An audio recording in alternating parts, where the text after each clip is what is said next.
Welcome to the Catalyst Life Coaching Podcast with John Kim and Noelle Cordeaux. The next Catalyst Coaching Intensive begins November 5th. If you're inspired to begin your own coaching practice or just want to learn a little bit more about what it's all about, visit shift.us, SHFT.us, for more information. Your adventure awaits. Hey guys, I am so excited about my guest today. She's a branding expert. She is a surfer. She's an entrepreneur. She's a writer. She's a teacher. She's a coach. Her name is Linzi Hawkin, and I gotta say, she has a really badass last name. Any last name with the word Hawk in it is super cool. But anyway, Linzi, welcome. How are you? I am good. Yeah, really stoked to be here. Thank you for being a part of this podcast today and this conversation. I think this is an important topic, and I think so many people are going to benefit from this because of social media and technology, everyone is building their brand, right? Their personal brand. Yeah, and it's one of those things where even if this isn't meant to scare people, but even if you don't think you have a brand, like you already have a brand. Like right. From the moment you start, there's a brand there, whether you've been consciously building it or not, it's already there. Yeah, that's interesting. Yeah, so whether you like it or not, you are already you are creating your brand. And I think not to get off topic, but I think my subconscious is drawn to the last name Hawk or Hawkin because growing up I wanted to be a skater, and Tony Hawk was like because he's an entrepreneur and he's a badass skater and all this kind of stuff. So anyway, the power of the subconscious, which is a different conversation. Yeah. All right, so tell us, let's put a bookmark here and let's back up. Tell us your story. I mean, you've had successful businesses, also your lifestyle. So Linzi's one of those people whenever she because we have a class and it's virtual, so they're on a webcam. She'll teach from Bali. She's like in sandals and she's like her hair is wet. She just went surfing. And I always loved that because I thought, what a refreshing, and here's the thing, that's your brand, right? Yeah. And we'll talk about that. But what an interesting way to enter a room as your unique, authentic self. So let's start, I don't know how far back you want to go, but just your story, Oh my God. Okay. I'm not gonna go all the way back to when I was a kid. Yeah, let's start when you were born. But there's probably some relevant stuff that I think, for me at least, is important to share because I think it's sometimes easy to share a really polished version of your story, and that would just be bullshit. So I'm gonna tell you the legit version. So I grew up, oh my God, I am starting with my childhood. No, I grew up on this really cool little island called Jersey, which is in between England and France. It's the original Jersey. Mm-hmm. That's where you guys named New Jersey from. So I grew up here surfing and just spending a little time in the ocean. And so my first kind of real job was running a surf school here, and I absolutely loved it. It sounds super cliche, but teaching people to surf was just this gift. It never felt like work. And so I did that for 6 or 7 years. And because over here it gets super cold in the winter, I would have to, it was like a seasonal job. So I'd work like crazy all summer long. And I had a bar job in the evening, and I was personal training as well. So I was doing as much as I possibly could. Mm-hmm. And then every winter I would bail and I would go travel. And that was such a dreamy existence, and I was so lucky to be able to do it for quite a long time. Zero commitments, just loads of really cool travel adventures. And then I actually started running events towards the end of the period of time that I was running the surf school. And it started with a friend of mine who lived in Australia, and I had spent some time with her and her husband in one of my winters, off season. And he was a freestyle motocross rider. Mm. And I went to one of his shows, and I just sat there and I was like, oh my God, this is so freaking cool. I really want to, I want to put on a show like this. This would be amazing. And right. So it just so happened that they were traveling back to Jersey the following summer. And so I hit Luke up. I'm like, Luke, let's do a show. And I had no idea how to run events at that stage. And he was like, oh, okay. So I suddenly am learning how to build FMX ramps and kind of pulling all this stuff together. And so I put this event on, which was in effect freestyle motocross, surf, and skate. Nice. And so I had a lot of connections already in that kind of industry. And, it's really funny because I look back now and just think, oh my God, there was like zero risk assessment. And it probably Right. wasn't the most professional event, but it went really, really well. And so I ran it for like 2 or 3 years in a row. And, it got to the stage where it became a really big event. The last one I did like attracted 10,000 people. And Wow. I remember having this moment of standing on the beach, because we actually built like ramps on the beach, which was crazy because we have really big tides here. So we had to move them in between tides. It was just a whole thing in itself. But I remember standing in the middle of the arena that we'd built and watching the show and just having this moment of like, holy shit, I did this. Like looking Yeah. around at the crowd, like, this is amazing. And so, They say you have about 5 seconds when you have an idea and you want to pull the trigger before fear kicks in and right. self-doubt. And so I love the fact that you just the spirit of doing it, building the bus while you're Right. going. I fucking love that. I think Yeah. that's how people get the first domino going. And most people, they wait too long and they're like, it's self-doubt and I don't know, I can't, and then they don't build anything. Right. And it's one of those things, I think there's that level of naivety that's really awesome about being young where you're like, well, okay, I'm just going to do it. And Right. so Right. so I did that, and then I got a job. I think I like tried to be sensible, and so I got a job with the government. And the so I tried to buy the surf school that I was running, Mm-hmm. and they said no. Mainly because I think they were making so much money out of me. So they were like, Mm-hmm. no, we don't want to give it to you. Right. So then I got a job with the government and working for the environment department. So it was really still along the same lines of everything I really cared about. Again, a little bit of naivety. I thought I was going to change the world and like save the planet by working for the government. And probably about 2 or 3 months into that job, I realized that was not going to happen. And it was probably, I think that has been my only proper job, like only one where I worked from 9 till 5 and sat behind a desk all day. And I kind of hated it, if I'm honest. And I just wasn't having the impact that I thought I was going to have in that role. And anyway, and at the time, my dad was really into this Australian musician called Xavier Rudd. This guy is like phenomenal musician. And I suddenly just got it in my head because I had been running these extreme sports events. I was like, oh, maybe I should run a gig. And so I emailed, and it just makes me laugh so much when I think about it now. I just emailed this guy's manager and lied quite a lot and said that I'd run all these gigs. And I had done a little bit of music stuff with the extreme sports, but really not very much. Anyway, and I was like, hey, I really want to bring Xavier Rudd over. And we went back and forth, and then I agreed a price. I had no idea whether it was a good price or not. Now, looking back, I'm like, I overpaid so much. But anyway, I didn't have the money. I just was like, yeah, sure. And I remember having dinner with my dad a couple of weeks later, and I was like, hey, Dad, like you're really into Xavier Rudd. And I'm like, I have some really cool news for you. Like he's actually playing a gig, like a festival in Jersey this summer, like right around your birthday. And my dad was like, that's insane. That's so cool. Like who's organizing it? And I was like, I am.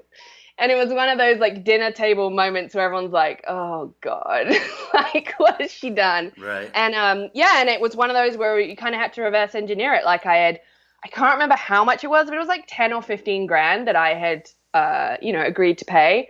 So then he said yes. And then I was like, okay, shit, I need to find 15 grand. Plus, I need to figure out how you run a music festival. And Shit, so, that's amazing. yeah. And so then I ran that one and that was crazy and it went really well and it sold out. And that kind of just pushed me into this trajectory of running live events. And I think for me, it was less about like the event side that I loved and more like I freaking love the firefighting part of running events. Like it's kind of a weird part of me, but I really like it. Right. Like the production stuff. And so I kind of started building them and then it got to the point where I'm still doing this government job and this festival had grown and I was like, okay, I need to make a call here. Like I need to go one way or the other. And so I quit the government job and was like, I just was going all in on the festival. And at the time I was married and my husband, kind of at the same time, he was like, okay, I'm going to quit my job. Let's do it. Let's go all in. And so we did. And we built this really cool little festival. And we ran that festival for like 4 years. And it grew every year, and it was doing really well. And, it wasn't making us a stack of money, but it was doing well. It was growing as a brand, and it was a crazy amount of hard work, but it was a lot of fun. And we made some pretty big mistakes towards the end there, where I can go into that failure and I could talk about it for a long time, but I think when I look back, the biggest mistakes were not listening to my gut instinct. Right. So basically the idea was we had built this really good festival here, and my mom is French, and I have a real connection to a certain part of the southwest of France, and we had spent a lot of time there, and I was like, we should run something there. And so we started building the second festival in France. And I definitely remember different points in that journey where it felt like I was on a runaway train, and we had built this other team, and suddenly this event was really, really big, and much bigger than anything we'd ever built before. And yeah, I remember thinking I don't know if I know how to run an event of this size. And we brought on a lot of consultants who, the word consultant still sends a shiver down my spine, because they're generally very well paid people who take no responsibility. So that's kind of what it was like for us anyway. And we put a lot of faith in them. And so when we were in meetings and people were saying stuff about what we should do, and my gut was like, nah, we shouldn't do that, I didn't say anything. And so we ended up in this pretty horrific situation where we were running 2 festivals. We hadn't launched the French one yet, as in it was coming up. And I stayed in Jersey and ran the Jersey one, and then I flew straight down to France, and we were going to be running the French one maybe 2 months later. And I remember going to Paris to have a meeting with the team, and sitting in that meeting, and almost, when you have that sense of, what do they call it? The impending sense of doom. Mm-hmm. I kind of had that in the meeting of I just don't feel like this is well enough controlled and managed. And we got to 2 weeks before show day and had to cancel. We hadn't sold enough tickets. We had issues with some of our suppliers. People were asking for money. We didn't have enough money. And that decision there, although it was absolutely the right decision, it was the beginning of the end for a lot of things, that career, my marriage. There were just a whole bunch of things that I never would have known at that moment in time that were going to kind of spiral out of control, and just end up that a lot of things were lost in that night when we made that decision. But it was a really, really tough time. And for about, I don't know, I'm going to say 2 or 3 years after that, I really, really struggled. And we moved back to Australia. So my husband was Australian. We moved back there, with the attempt of let's start fresh, which you kind of needed, because we'd lost everything. We lost a lot of money. We lost, obviously our careers. And so you had to start over, go through a rebirth, reinvent yourself. And this is where we can start talking about branding and stuff. Right. And every entrepreneur goes through this, right? This is normal. This is the learning, this is the Ryan Holiday's The Obstacles the Way. And so let's fast forward real quick. What are you doing now? Because you're doing paddleboarding stuff. You're doing so many cool things right now. Just give us a snapshot of what's happening now. Right. So in Australia, I actually worked with a really good friend of mine who was a coach, and she reached out and was like, hey, we should do some career coaching because you don't have a career anymore. And so we did that. And then at the end of it, I was like, wow, I really love what you're doing. And it wasn't that I wanted to be a career coach, but I wanted to dive into coaching. So I went to coaching school in Sydney, and I started coaching. And I started off life coaching, and then pretty quickly realized that wasn't for me. Yeah.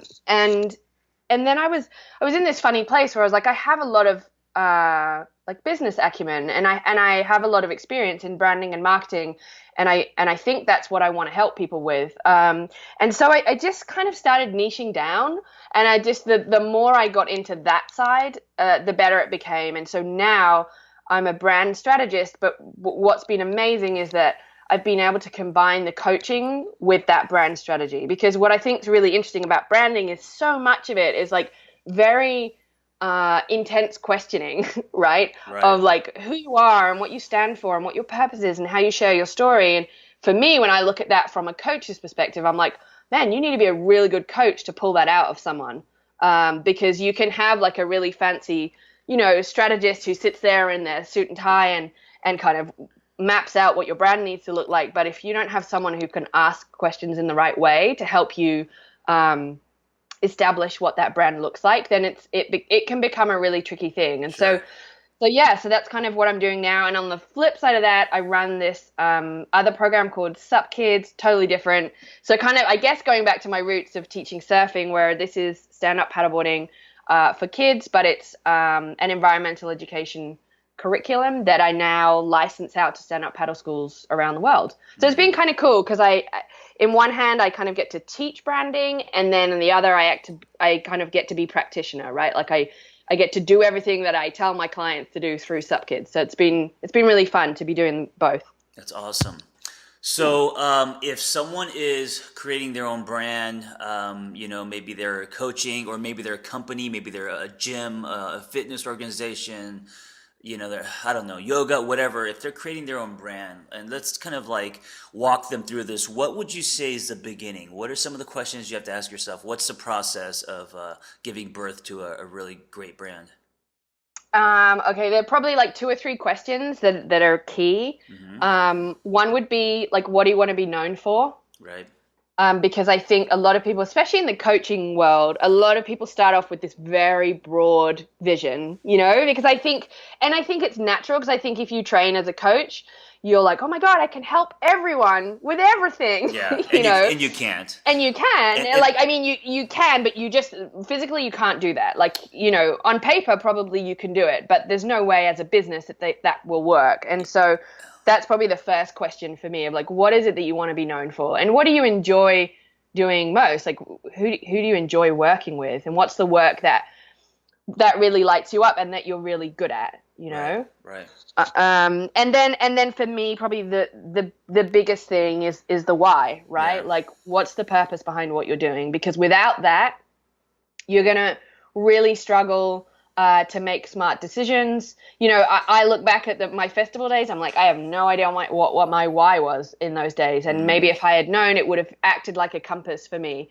And so those 2 things for me are probably the biggest starting points, understanding purpose and really understanding this concept of niche, and, not diving into a really narrow niche immediately, because you probably wouldn't know right at the start, but at least having that on your radar, that's an important thing to think about. So, well, let's say you're a fitness gym, right? And you want to create a brand, and I'm picking fitness because it's just, there's so many gyms and so many different angles and so many brands. And you start asking yourself why, right? What are we doing and why? What if it's the same as everyone else? I mean, is the why, to get people in shape and have them live better lives, is that too general? Should you be more specific on why your why is different than other people's why? Yeah, totally. I think the way I always think about it is like digging in a garden, right? And I think most people have a default answer that's like 2 or 3 inches under the ground. And they're like, oh, no, I know my why. So for a gym, it's like, yeah, I just want to help people feel good about themselves. Right. And for me, I'm like, yeah, okay, let's dig a little bit deeper. That's a start, right. It's a start, but it's probably not the actual why. And for me, if you've seen Simon Sinek's TED Talk, then you'll know. And if you haven't, you have to go watch it like right now. Yeah. There's so much about understanding what the why is, and that it's a universal belief. But ultimately, for me, it's like, this is the thing that you believe in above everything else. It's a thing that you would fight for. It's a thing that you would sit up late at night and talk about. And sometimes, like, I have a few exercises that I use with my clients, but sometimes it's as simple with people of like, okay, if you were going to leave a legacy behind, like a lesson that people would remember you for, of this one thing that was super important to you, like, what would that be? Right. Right. And so for me, at least, so much of purpose and your why comes from your story. It's the things that have impacted and influenced your own journey, and that's what makes you unique. Because if you go down the road of like, oh, I just want to help people feel good in their bodies, you are going to sound like a cookie cutter gym, you know? Yes, I was just going to say that whenever you don't know, instead of looking at other people's businesses, and because you're going to start to compare and you're going to start to copy, and if someone's very successful, you're going to try to take some of what they're doing. Mm. Go inward and look at your story, because your story is uniquely yours. Like, no one has your story, right? So Exactly. It's like gold. It's yeah, absolute gold yeah, that you have, and most people maybe don't take the time to look at it, or can't connect the dots. And I think that's one of the things that's been interesting to see, where this whole kind of concept of the why has become very popular, right? But I see a lot of businesses trying to reverse engineer it and make the why about the business. And I'm like, no, no, no. Look, you need to step out of your business head and think about yourself as a person, and what that is to you. And then you can work out how that fits into your business later. But it starts with you. It doesn't start with like some business objective or what you think will sound good on your website, you know? yeah. And that's a lot of people get into, when they think of branding, they think of like the logo, and it's not about the logo, Right. right? No, no. And it's funny because the work I do, I always tell people that the work I do is like before you do the logo. Like I think a lot of people rush to the kind of shiny, exciting stuff, like Right. building a website or having a logo or picking fonts and colors.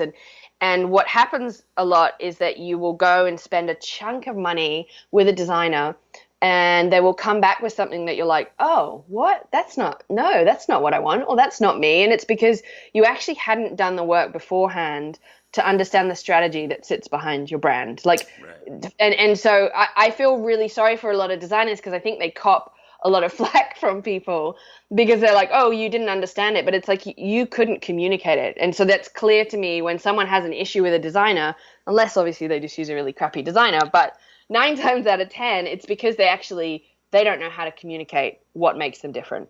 Right. Right. And I think, also brands evolve. And as you change, your Yeah. brand changes. And I think a lot of people put pressure on not pursuing what they're going to pursue until their brand is down in cement. And if that's the case, it's going to be a block for you, and you're not going to pull the Right. trigger. You're not going to, start building what you're meant to build.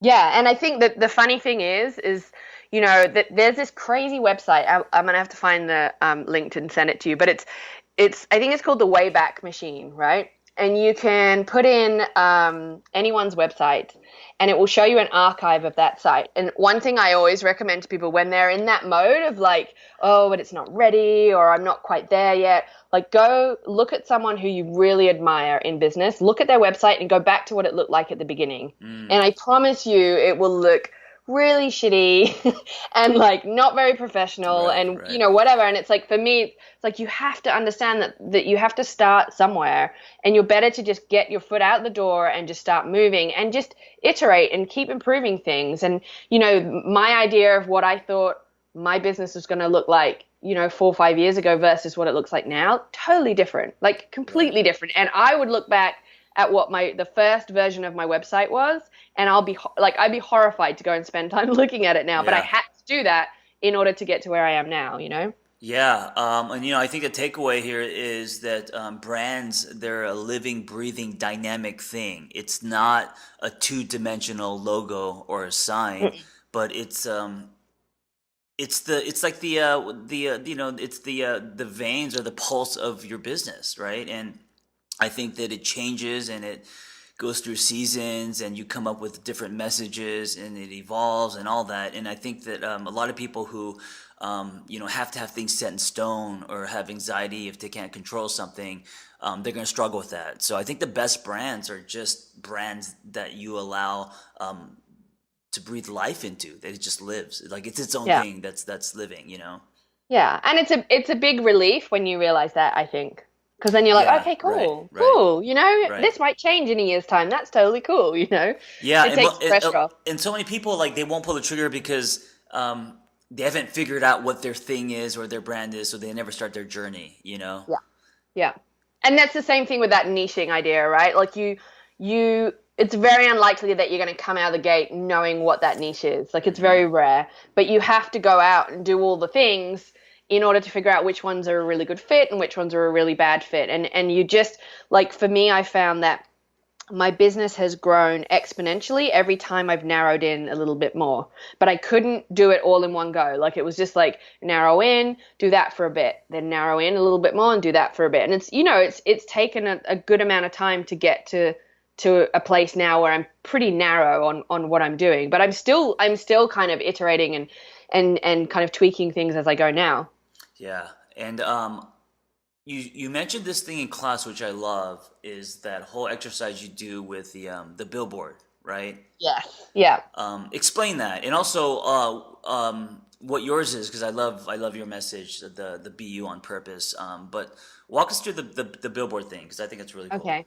So I was taught this by a coach a really long time ago, and it was this exercise that really stuck with me, and I think it's a really good one to do when you're in that place of not quite knowing what your why is, because it requires you to step outside of your business mode. And so the idea is it's like a visualization process, and you imagine that you're standing. I always do it in Times Square. It's the place like in my head that I always go to when I do this. So you imagine you're standing in Times Square and you're looking up at all the billboards, and you're kind of doing a 360 and checking out all the different ads and flashing lights, and everything's happening, and it's super busy and chaotic. And you stop in front of the biggest billboard overlooking Times Square, and as you're looking up at it, it's like it goes white. It's like someone flicked a switch on it, and all of a sudden it's totally blank.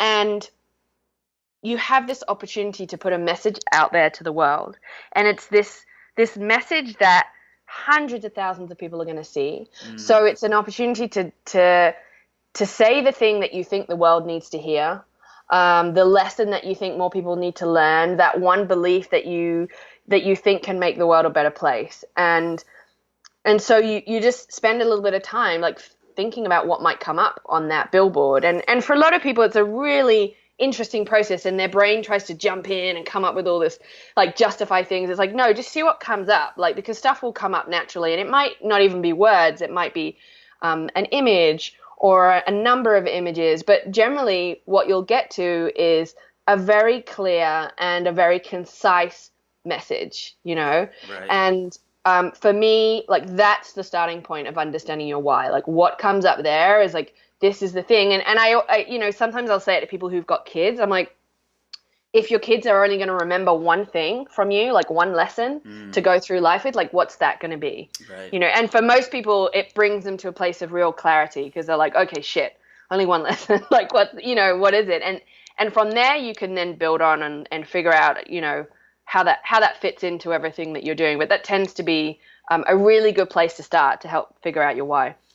Yeah, I love that. And what would yours be, or is it different? Oh no, and that's the funny thing is I think it your why to me feels like a compass, right? I don't think it really changes that much. Like it might evolve, but I don't know that the core of it changes. But mine, this is probably 10 years ago that I did it, but it was be you on purpose. Yeah. And that, I think most people's why either is something that was instilled in them as a kid, right, or something like very young that their life experience is kind of stacked upon and kind of justified it being true, or something happened in their life that instilled this belief. And so for me, that was like, so it's very personal. Yeah, it's super personal. So for me, that be you on purpose was this, like, something pretty shitty happened in my life because I wasn't me on purpose. Like, right. I shrank when I should have stood up, Right. And I look at every time things have gone right in my life has been when I've been me on purpose, And I think so much of it aligns with your values, and so yeah, it's just a really interesting process. And it's one of those, I always say to people with that exercise, like, go have dinner with a bunch of friends and ask everyone to do it, because it will start the most interesting conversation. Oh, that's great. I love that. Yeah. And so for me, and like I'm imagining myself, Times Square, the white billboard. So the visual I see is the the photo of me on a motorcycle with my kind of like my hands off the handlebars. And they're, and for me that represents a lot, because it represents, first of all, you shouldn't be doing that, right? You should always have your hands on the handlebars. Represents freedom. The motorcycle for me represents this connection I had to myself when I was in, I don't know, the 5th, 6th grade. And I got my first little scooter, which was a lawnmower engine moped thing, and I was putted around the neighborhood by myself, and felt like I was flying, and it made me so happy. And then, life happened. You get married. You're not allowed to have a motorcycle. My parents told me they would disown me if I had a motorcycle, all this kind of stuff. And so people think I just like motorcycles, but it represents something. It's tied to my story. It represents freedom. It represents courage. It represents, all that kind of stuff. So that's the visual I see. And then underneath it, I have a lot of sayings like love hard, resist nothing, and all that. But I think the one that's strongest would probably, or the one that resonates with me the most is trust your story. Yeah. Yeah. And it's so funny because one of the things I love to ask people when they tell me what comes up on their billboard is 2 questions, right? Imagine that there's someone walking through Times Square right now and they look up and they see that. Like, firstly, how does it make them feel? Right. And secondly, what do they do next because they've seen it? Because to me, that, like, the answers to those 2 are really interesting. Yeah. So I'm putting you on the spot. How does it make someone feel when they see that image? It makes them feel like their story's okay. It makes them feel like I don't want to rip out chapters. It makes them feel that their story is actually valuable. Yeah. And then what action might that influence? Like, what might they do because they've seen that? Be them on purpose. Do things, stop ignoring that whisper that they've been ignoring for so long. Stand on their truth. Pull from them solid self. Like all that stuff that I write about and try to do myself. I think it lines up. Yeah. It makes me, when I think about it, I'm like, it makes me want to book a ticket. I'm like, that makes me want to go on an adventure. Oh, right. Exactly. You know what I mean? Right. And here's the thing about your brand, guys. It could mean, so your message, the flag that you're waving, it could mean something different to every individual, right? So like Absolutely. When you see that motorcycle and trust your story, you're thinking about adventure, planes, traveling the world. Someone may be thinking about speaking. Someone may be thinking about, okay, I need to write my book, whatever it is, or I need to get into the gym. Here's what's interesting. This is what I love. I love when brands are not on the nose. So like, if you take the image that I just presented to you, dude on the motorcycle, hands, freedom, and on the bottom it just says trust your story, and it turns out that that's a billboard for, say, a fitness company or gym. Yeah. That makes it really cool instead of so I like things that are kind of like obtuse, that are like, you wouldn't think that this is a chocolate company, but they're talking about some kind of lifestyle. It's not it's not like, we're the sweetest or something that's, just Yeah. Well, and that's the funny thing is that, like, to me that's such a screw up, right? Is when brands try and shortcut this process of the why, and it's so obvious when they've like tried to reverse engineer a why that fits around what they actually do. Right. Whereas if it was if it was a chocolate brand and that was their billboard, that to me would be far more interesting as exactly something to get my head around. Yeah. Right, instead of a picture of a candy bar that says, Exactly. That live the sweet life. There's a brand called Kiehl's. I think they're like high-end skincare lotion. Yes. And they're having conversations about cancer and other stuff, which has nothing to do with lotion, but it fits under their brand, their message. Yeah. Yeah. And so, guys, when you're starting your brand, so let's kind of recap and some takeaways. Number 1, think about your why, right? Think about your message, the flag that you're waving, and also that could change, right? Yeah. Don't copy other brands. Right? It's such a big one. Oh my! I think it's so dangerous. It's so hard though. It's so hard not to. Yeah. I think when you go through the branding process, if you can find a way to, maybe not literally, but like shut yourself off in a dark room and stop looking at everyone else, then I really recommend doing that, because otherwise, even if you're not intentional about it, you will end up sounding like someone else or using someone else's copy or kind of having photos taken that look like someone else. It's just, it's never a good thing. Instead of a bitten apple, let's have an orange, but it's being peeled. No. I think we're around. There's so much noise out there today that we are, taking in stuff that we like, and then it comes out whether we're aware of it or not. So be aware if you are copying someone, because that's just going to make you look warm. Yeah. Absolutely. What else? What other few kind of tips, steps, people creating their own brands? I would say, like, blend who you are with what you do, right? So you're a really good example of this. Like, everything you've built, if you think about the Angry Therapist in terms of the coaching and now the teaching, the speaking, none of that has anything to do with CrossFit.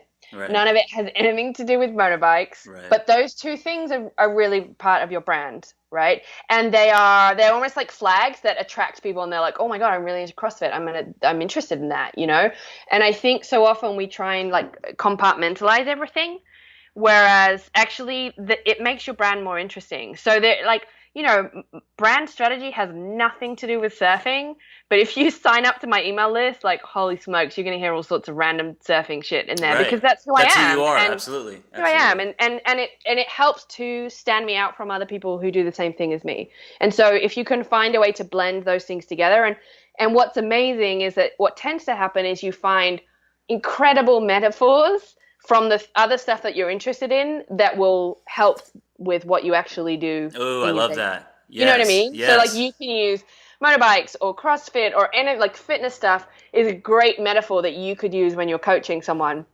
Right. And the same with me. Like if I'm talking to someone about entrepreneurship and like hustle and having to do the work, like I can take that back to surfing so easily. Yeah. But it's so much more interesting because now I'm seeing it through, people are seeing it through my lens and using my language rather than just the generic stuff that everyone's saying, you know? Yeah. So what we want to underline, guys, is put the weight on who you are more than what you do. Yeah, absolutely. Right. And also who you are is going to make what you do uniquely different than everyone else, right? If you tie it to that. Yeah. One of the other things I was going to say tip wise is instead of forcing a brand to happen, just create a space and that brand will evolve and present itself. So for me, I never set out to create anything. I just was like, okay, I'm going to talk about my feelings and document my journey. And so I did it consistently. I did it for years, and I created a space for messages and brand stuff to kind of appear and evolve. So sometimes it's not about working outside in, it's about working inside out, and just create a space and trust that a brand will naturally form, you know? Yeah, and it's that idea of just starting, you know, like you have to just start. And I think we're so, I don't know, we're so conditioned to assume that there are all these things that need to be done before we can start.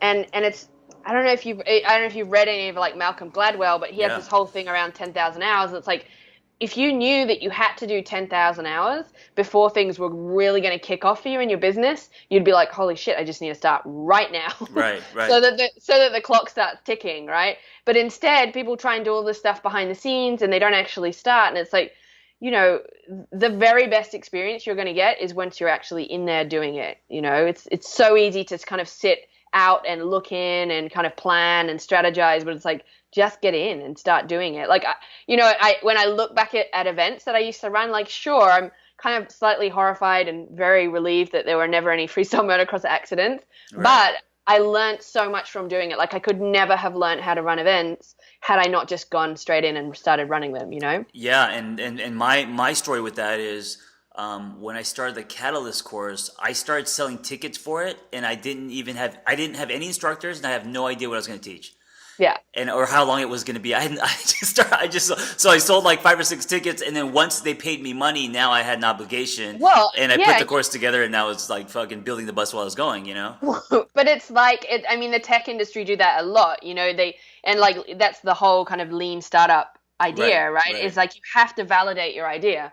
Like you can spend years in a cave working on this epic thing, and then you come out and it's just crickets because no one actually wants it. So by doing, like maybe it's a slightly risky maneuver, like doing what you did, but it's a smart one, because so long as you know you can get your shit together and actually build the thing that people have paid for, like at least you know, like, but hey, that's I'm on the something back path. You have to know that about yourself, and that's what I know about myself is if I don't pull the trigger, I'll never do it.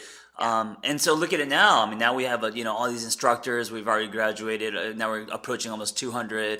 I got to meet people like you. I mean, so much has come from it just by me pulling the trigger and not getting in my head, not thinking about what it's going to look like, but just being in the moment and doing it. You know, becoming like this whole idea of just being a fucking mad scientist.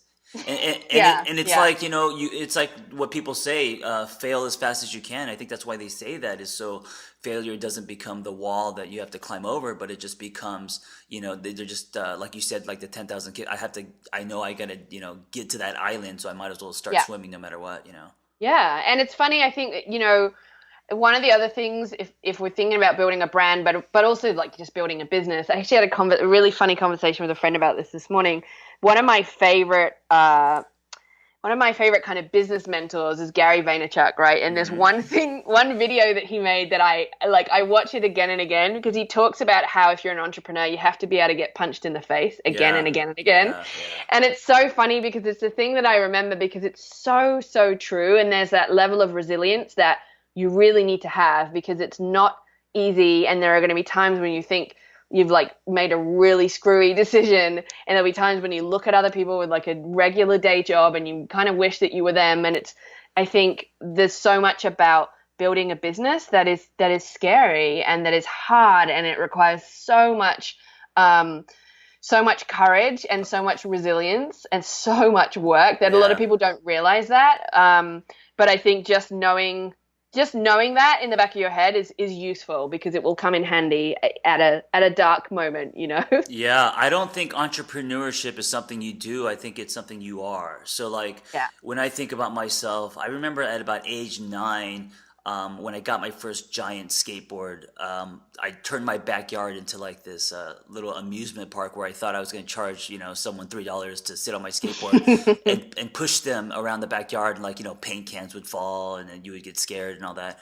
And listen, no one showed up, but I actually think that sounds epic. I think I would have paid for it. but it's the mindset, it's the imagination and drive of a 9-year-old spending hours setting up his backyard with little tricks and stuff, thinking that he was gonna create this little roller coaster and charge people. And it was and then when I found out my grandma just came from Korea and she was living with us, and I found that she had sewing talents, I was trying to get people to bring their garments into the side of my house to get my grandma. So like that's always been in me, and it's something that will never leave. And I know that when I'm punching a clock, I'm completely watered down and miserable. And it's like, so and I think many people they just have to connect with that part of themselves and give that entrepreneur side a voice, and just start leading into it and feed it and growing it. And I think that it's funny that I was talking about being punched in the face, because to me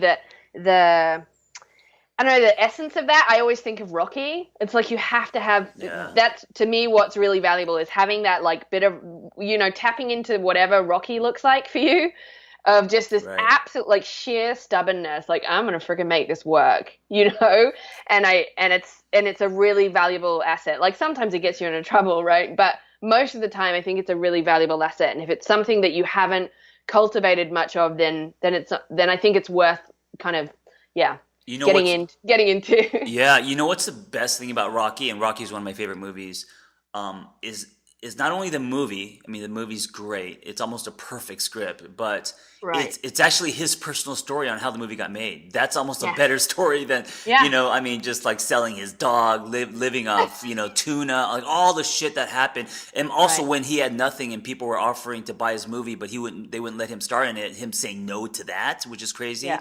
And then just the journey of how the movie got made is just, it's such an inspiring movie. Yeah. I was also going to mention one more thing. I have an influencer agent now, which is really hilarious. Oh. And we were talking about, followers and all that kind of stuff. And I know everyone out there is obsessed with following, and I know it's a real thing. People are paying Instagram followers for their ad space. I mean, if you have 2 million followers, you could charge $80,000 per post. Like, it's ridiculous, and people are making real money. And it's easy to get caught up in how many followers you have and comparing yourself. And I just want you guys to know, and this is not just coming from me, but it's validated by a legitimate influencer agent, and he's at a pretty big agency, is that the birth of the micro influencer, and you don't. It's more about depth than width. Yes. And I've been saying this for so long. So, it doesn't matter if 5 people are following you or 5 million.